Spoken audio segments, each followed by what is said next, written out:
Hi, Robert Morrow again from emailhomes.ca and hamiltonhomereview.com. I call this video number 8, the shopping experience. And we like to talk about it just briefly because a lot of people say, well, you know, how many houses will you take me to see? How fast do I have to make my decision? You know, things like that. The bottom line is the service that I provide to you is free. It's a good service because I am getting paid by the seller. So I'm willing to spend as much time as it takes to get you into the right house.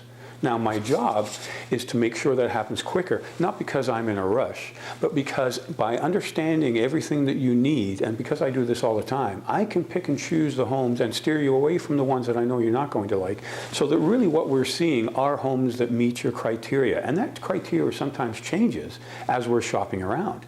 I often talk to people who say, oh, I want a bungalow. And then suddenly they look and realize how small it is, and we start looking at 2-story homes. Well, there's no point looking at bungalows again after that. It's in your mind, but really we all understand, especially me, that that's not what you're looking for anymore.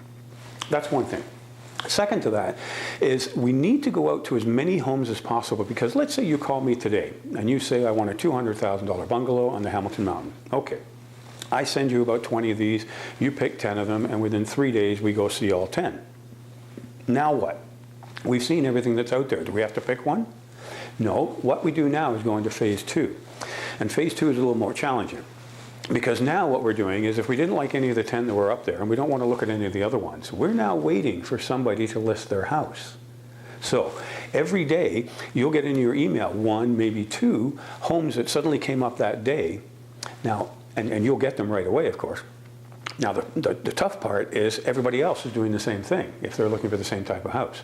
So we have to get in there very quickly, probably that night or at least the next day, have a look at the house, and if we like it, we make an offer. And the reason we have to do that quickly is for 2. 1, you should know by now what you really want because we've seen so many houses. So when it shows up, you know that's what you want. And secondly, because there's so many other people out there looking for the same thing, we could get into a bidding war, and we don't want to do that. So let's talk about that next step. Let's say we've now narrowed it down to the house we want, and we're ready to make an offer.